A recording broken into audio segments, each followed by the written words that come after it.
몇 년 전 초등학생 어린이들과 대화를 나누다가 장래 희망을 물어봤습니다. 물어본 이유는요, 어린이들을 축복해주기 위해서 기도해주기 위한 목적이었습니다. 그런데 어린이들의 대답을 듣고 나서 저는 당황하였습니다. 왜냐하면 이 어린이들이 그 대답했던 장래 희망이 이것이었기 때문입니다. 로또 1등 당첨이요. 또 한 친구는 옆에서 건물주가 되고 싶어요라고 하면서 외치는 거예요. 네, 제가 작년까지 어린이 부서 사역을 한 13년째 해왔는데 그동안 어린이 부서를 사역하면서 아이들에게 장래 희망을 물었을 때 한 번도 들어보지 못했던 그 말을 갑자기 아이들에게 듣게 나니까 머리를 세게 얻어맞은 것 같았습니다. 이걸 어떻게 기도를 해줘야 되지? 라는 이거를 기도를 해줘야 되는 것인가 아니면 바꿔서 어떻게 해야 되는 거지? 라는 했던 기억이 납니다.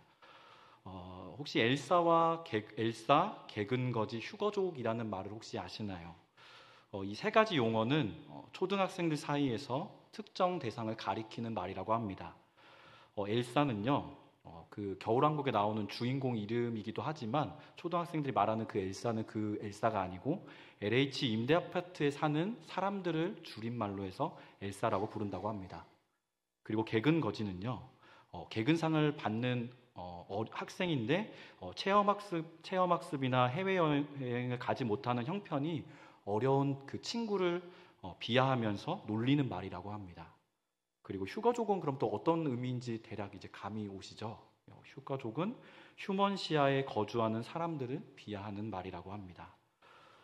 때묻지 않은 이 어린이들이 경제적 소유에 따라서 친구들을 아파트 어디에 사느냐에 따라서 등급을 매기고 저 친구는 내가 사이좋게 지내야 될 친구, 저 친구는 가난하니까 나랑 지내면 안 되는 친구라고 하면서 등급을 매기고 친구를 대하는 모습을 보니까 너무나 가슴이 아팠습니다.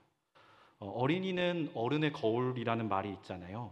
그래서 어린이들이 돈과 건물에 집착하는 모습들이 마치 오늘날 살아가고 있는 우리 어른들의 모습을 그대로 보여주는 것이 아닌가라는 생각이 들었습니다. 세상과 우리는 돈이 있으면 다 할 수 있다라는 것을 알고 있습니다. 반대로 돈이 없으면 모든 것을 할 수 없다라는 것을 은연중에 우리 아이들에게 우리는 심어주었습니다. 정말 돈이면 다 될까요? 돈만 있으면 행복할까요? 이 질문에 그렇다고 말하는 세상 앞에 그 세상을 살아가고 있는 우리들 또한 주저하게 됩니다. 돈 때문에 불화한 가정, 돈 때문에 자신의 꿈을 포기할 수밖에 없었던 청년, 돈 때문에 수술을 미루고 있는 환자들과 환자의 가족들의 이야기를 들을 때마다 맞아, 돈이 있어야 돼 라고 하면서 우리는 돈에 집착하게 됩니다. 그래도 복음을 믿고 따르는 우리들은 그러한 상황 가운데서 이렇게 외쳐야 할 것입니다. 돈은 우리의 인생을 구원으로 이끌 수 없다. 돈은 우리 인생을 구원으로 이끌 수 없다. 돈과 재물을 맹목적으로 쫓다 보면 가장 소중한 것을 잃게 될 것이라고 성경은 말씀하고 있습니다. 그러면 과연 어떤 소중한 것을 잃게 될까요? 첫째는 돈과 재물을 쫓다 보면 하나님과의 관계를 놓칠 수 있다는 겁니다. 누가복음 16장 13절의 말씀을 보시면 지파인이 두 주인을 섬길 수 없나니 혹 이를 미워하고 저를 사랑하거나 혹 이를 중히 여기고 저를 경히 여길 것임이니라. 너희는 하나님과 재물을 겸하여 섬길 수 없느니라. 아멘. 예수님은 돈과 하나님을 동시에 섬기는 것은 불가능하다고 말씀하십니다. 그래서 사람들은 돈과 하나님 둘 중에 하나를 더 사랑할 수밖에 없다. 하나를 더 섬기게 된다라고 하면서 돈과 하나님을 같은 자리에 있는 것으로 말씀하시면서 돈의 그 가치가 돈의 능력이 있다라는 것을 경고하셨습니다. 그리고 둘째로는 돈과 재물을 쫓다 보면 이웃과의 관계를 놓칠 수가 있습니다. 누가복음 18장에 보시면 영생을 얻기 위해 예수님께 찾아왔던 부자 청년의 이야기가 등장합니다. 그 청년은 율법을 잘 지키는 청년이었습니다. 예수님께 영생을 얻고자 물었을 때에 너가 그 하나님의 계명을 써여 있는 대로 다 지켜라 했더니 저 잘 지키고 있는데요 라고 대답을 하였습니다. 그러나 예수님께서 그럼 이것까지도 지켜야 된다라고 말씀하셨던 그 명령에는, 그 말씀에는 그가 근심하고 돌아갔다고 하는데 그 명령은 이것이었습니다. 내게 있는 것을 가난한 자들에게 나눠주라 라고 했던 그 말씀을 듣고 나서는 근심하여 돌아갔다라고 성경은 기록합니다. 예수님은 재물을 사랑하게 되면 하나님에 들어가기 어렵다라고 또한 이 말씀 이후에 경고하셨습니다. 우리가 돈과 재물을 맹목적으로 쫓다 보면 앞서 말씀드린 대로 하나님과 이웃을 잃어버린 채 살아갈 수밖에 없습니다. 오늘 우리가 읽은 본문에도 돈과 재물을 맹목적으로 쫓았던, 추구했던, 자신의 인생의 1순위로 놓았던 사람이 등장합니다. 그의 이름은 우리가 잘 알고 있는 삭개오라는 인물입니다. 그가 가진 재물만 놓고 보면 그는 참 부족함이 없어 보이는 사람입니다. 오늘 읽었던 이 성경은 그를 세리장이요 또한 부자다라고 기록하고 있습니다. 그는 그냥 세리가 아닙니다. 세리들 중에서 감독의 역할을 하는 세리장이었습니다. 당시 여리고는요, 마치 우리 여기 은평구 증산동처럼 베레아 지역에서 요단강을 건너서 들어오면서 제일 먼저 지나가게 되는 중요한 길목이었습니다. 우리 증산동이 은평구에 속해 있지만 강을 건너면 어디죠? 네, 서대문구예요. 네, 제가 원하는 데가 서대문구였고, 또 조금 더 나가시면, 차 타고 나가시면 마포구인데 굉장히 교통의 요충지에 있더라고요. 이처럼 여리고라는 지역도 이 교통의 요충지 가운데 있었습니다. 그래서 이 여리고는 베레아 지방에서 들어오는 향료를 포함한 여러 물건들에 대한 통관세를 징수했다고 합니다. 당시 세리장은 자신이 원하는 만큼 세금을 부과하고 징수하는 권한을 가지고 있었습니다. 로마 제국이 지정해준 조세 기준이 물론 분명하게 있었지만 세금을 과도하게 부과해서 자신의 재물을 쌓을 수 있는 그 지위를 갖고 있었던 것이죠. 그리고 흉년이 들었을 때에는 경제 사정이 어려울 때에는 백성들에게 재물을 빌려주면서 고리대금업을 하기도 했다고 합니다. 그 당시 세리는 오늘날처럼 이렇게 공채 시험을 봐서 세리가 되는 것이 아니고요. 이스라엘의 분봉왕이나 또 제사장들의 추천에 의해서 로마에 특별하게 임명되었던 사람입니다. 그래서 세리가 되려면 로마 정부, 또 분봉왕, 또 제사장들의 눈에 들기 위해서 많은 뇌물과 또 충성심을 보여야 했습니다. 이렇게 임명된 세리직을 3대, 4대까지 이어갈 수 있는 세습이 가능했던 직업이기도 했습니다. 오늘날에 우리가 이제 그 세금을 내는 그 세무서에 있는 공무원과는 완전히 다른 것입니다. 당시 이스라엘 사람들은 죄인으로 여긴 세 부류가 있었는데 그 세 부류 안에 세리가 포함되었습니다. 창녀, 그 다음에 세리, 살인자였습니다. 당시 이스라엘 사람들은 로마 정부의 소속의 세리에게 동족의 등을 쳐먹는 배반자일 뿐 아니라 실익을 쫓는 기회주의자라고 보았습니다. 그래서 이스라엘 사람들에게 세리들은 늘 비난과 증오의 대상이었습니다. 그런데 오늘 우리가 읽은 성경 속 삭개오는 세리가 아닌 세리장입니다. 그가 세리장이 되었다는 것은 무엇을 의미할까요? 첫째는 그가 돈과 재물만 쫓은 사람이었다는 것입니다. 그리고 둘째는 그 자리에 올라가기 위해서 동족들에게 부당한 세금을 많이 거뒀을 것이고 또 많은 뇌물을 바치면서 그 자리를 다른 사람들보다 더 빨리 오르기 위해서 더 먼저 오르기 위해서 노력했을 것이다 라는 것이죠. 그리고 세 번째로는 그는 이스라엘 사람들에게 혐오의 대상으로서 인간관계의 단절 속에서 살아가는 외로운 외톨이가 되었다라는 것입니다. 삭개오는 비난의 말과 또 혐오의 시선을 받아도 계속해서 늘어나는 재물 또 호화로운 생활을 즐기며 자신은 행복한 사람이다라고 하면서 자신을 위안 삼으며 그 매일매일의 일상을 이어갔을 것입니다. 사람들의 뒤에서는 자신을 욕하면서도 앞에서는 머리를 조아리며 또 납작 엎드려서 벌벌 떠는 사람들의 모습을 보면서 권력의 맛도 분명 느꼈을 것입니다. 하지만 행복하다고 여겼던 자신의 생활이 그리 오래가지는 못했습니다. 하나님과의 관계, 또 이웃과의 관계의 단절을 겪으면서 인생의 공허함과 씁쓸함이 느껴지기 시작했던 것입니다. 그래서였을까요? 그는 예수님이 여리고 마을로 들어오신다는 소식을 듣고 이렇게 행동했습니다. 누가복음 19장 3절에서 4절의 말씀을 함께 봉독하시겠습니다. 그가 예수께서 어떠한 사람인가 하여 보고자 하되 키가 작고 사람이 많아 할 수 없어 앞으로 달려가서 보기 위하여 돌 무화과 나무에 올라가니 이는 예수께서 그리로 지나가시게 되밀어라. 아멘. 삭개오는 예수님이 오신다는 소식을 듣고 달려갔습니다. 그리고 모여든 사람들과 또 자신의 키로 인해서 예수님을 볼 수 없게 되자 나무에 올라갔다라고 성경은 기록합니다. 한번 생각해 보십시오. 네, 그 삭개오가 지금 중년의 남성입니다. 또 키가 작습니다. 그리고 고위직에 관직에 있는 사람입니다. 그 사람이 나무에 오른다는 것은 얼마나 우스꽝스러운 모습이 있을까요? 또 자신의 컴플렉스였던 키를 자신이 남들에게 보이는 행위였습니다.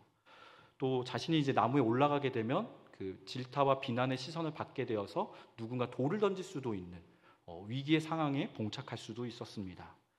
예수님을 만나기 위한 이 삭개오의 행동은 굉장히 아이러니한 행동입니다. 왜냐하면 삭개오는 친로마주의자였기 때문입니다. 그러나 예수님은 로마와는 반대에 서 있는 지도자이기 때문입니다. 또한 삭개오는 부자입니다. 그러나 예수님은 복음을 전하기 위해 가난한 자의 삶을 사셨던 분이십니다. 인생의 공허함을 느낀 그 삭개오가 예수님께 왜 나아갔을까요? 왜 나오려고 했을까요? 만나려고 했을까요? 그의 아마도 그가 인생의 공허함을 느끼고 씁쓸함을 느끼면서 예수님을 만나면 자신의 인생의 답을 얻게 될 것이다라는 생각을 갖지 않았을까요? 오늘 그 삭개오가 예수님께 나아갔을 때 두 가지의 회복이 일어나는 것을 오늘 말씀을 통해서 우리가 볼 수가 있습니다. 첫 번째는 구원자이신 예수님을 만나서 하나님과의 단절이 해결되었다라는 것입니다. 이 땅에 구원자로 오신 예수님은 어떻게 삭개오를 대하셨을까요? 누가복음 19장 5절의 말씀을 제가 봉독합니다. 예수께서 그곳에 이르사 쳐다보시고 이르시되 삭개오야 속히 내려오라 내가 오늘 내 집에 유하여야 하겠다 하시니. 아멘. 재물을 쫓느라 인생의 공허함 속에 살아가는 삭개오를 예수님은 그저 바라보셨습니다. 그리고 그의 이름을 친히 불러주셨다라고 성경은 기록합니다. 예수님께서 삭개오를 바라보시면서 눈을 흘겨보신 것도 아니고 째려보신 것도 아니고 비난의 시선으로 바라보지 않으셨습니다.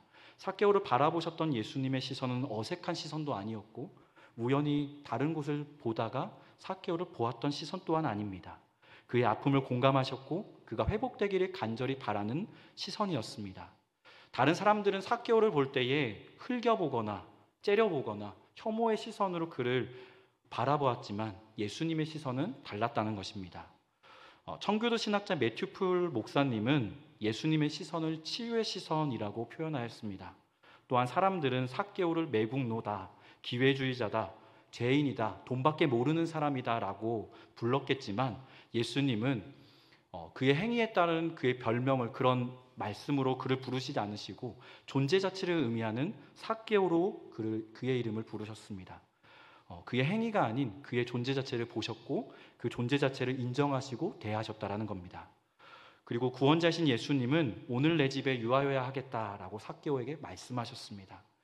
예수님의 이 말을 들었던 삭개오는 얼마나 놀랐을까요? 자신과는 반대의 삶, 자신과는 다른 삶을 사셨던 그 주님이 오늘 나의 집에 오신다고 하니 얼마나 놀랐겠습니까? 그동안 삭개오에 자신의 집에 초대할 수 있었던 사람들은 어떤 사람이었을까요? 대부분 세리들 아니었겠습니까? 자신과 같이 이스라엘 백성들이 등을 쳐먹고 세금을 거두고 남의 것을 착복하기 위해서 늘 혈안이 되었던 이 세리들 밖에는 초대할 수 없었는데 오늘 내가 예수님을 초대하는 것이 아니라 예수님이 나의 이름 부르시더니 너의 집에 가겠다라고 말씀하시는 거죠. 이렇게 예수님이 자신의 집에 온다라는 이 말씀은 여러 가지 의미를 갖고 있을 것입니다. 자신의 친구가 되어주겠다라는 의미도 있을 것이고 이제는 예수님이 사람들이 삭개오를 비난과 혐오의 시선으로 바라보았던 그 시선 가운데 나 또한 너의 친구가 돼서 그 혐오의 시선, 비난의 시선들을 함께 감수하겠다라는 너와 동일하게 너의 그 현장 가운데 아픔 가운데 찾아가겠다라는 것이죠. 오늘 말씀을 보면 삭개오가 이 말씀을 듣고 나서 급히 내려와 즐거워하며 영접했다라고 말씀합니다.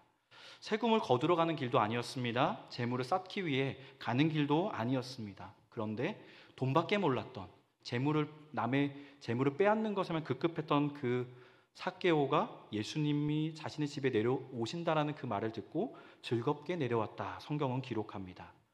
삭개오는 예수님의 시선과 몇 마디 대화로 심경의 변화가 일어나고 있습니다. 삭개오처럼 우리가 추구하는 것은 무엇인가요? 우리 또한 이 세상을 살아가면서 다른 사람들이 갖고 있는 돈, 또 다른 사람들이 멋지게 살아가고 있는 고급 아파트, 명품백, 또 인류 대학이 부럽게 느껴지지는 않으시나요? 물론 이와 같은 것들은 우리가 인생을 살아가는데 우리에게 도움을 주는 또 필요한 것들입니다. 저는 그것을 부정하지 않습니다. 하지만 앞서 말씀드린 대로 주님보다 재물과 명예들을 맹목적으로 쫓게 된다면 우리가 주님과의 단절을 경험하게 된다는 것입니다. 내 마음의 중심에 주님이 아닌 다른 것들을 올려놓을 때마다 우리는 주님과의 관계가 점점 더 멀어지게 될 것입니다. 우리는 그리스도인이라 부르면서도 삶의 자리 가운데에서는 그리스도인의 모습은 없는 채 살아가게 되는 것이죠. 그래서 오늘 말씀을 듣고 우리가 우리의 마음의 중심의 자리에 주님이 아닌 또 하나님이 아닌 다른 것들이 올라갈 때마다 오늘 이 말씀 기억하였으면 좋겠습니다. 오늘 삭개오를 향했던 그 예수님의 시선과 말씀을 기억하며 내가 주인 삼았던 그 다른 것들을 내려놓겠습니다. 주님을 그 자리에 모시겠습니다. 라고 하며 살아가는 저와 여러분 되기 원합니다. 그렇다면 두 번째 회복은 무엇일까요? 삭개오가 경험했던 두 번째 회복. 구원자이신 예수님을 만나 이웃과의 단절이 해결되었습니다. 삭개오는 재물만 추구하는 이기주의자로 살아왔습니다. 그에게 이웃은 필요가 없는 존재였습니다.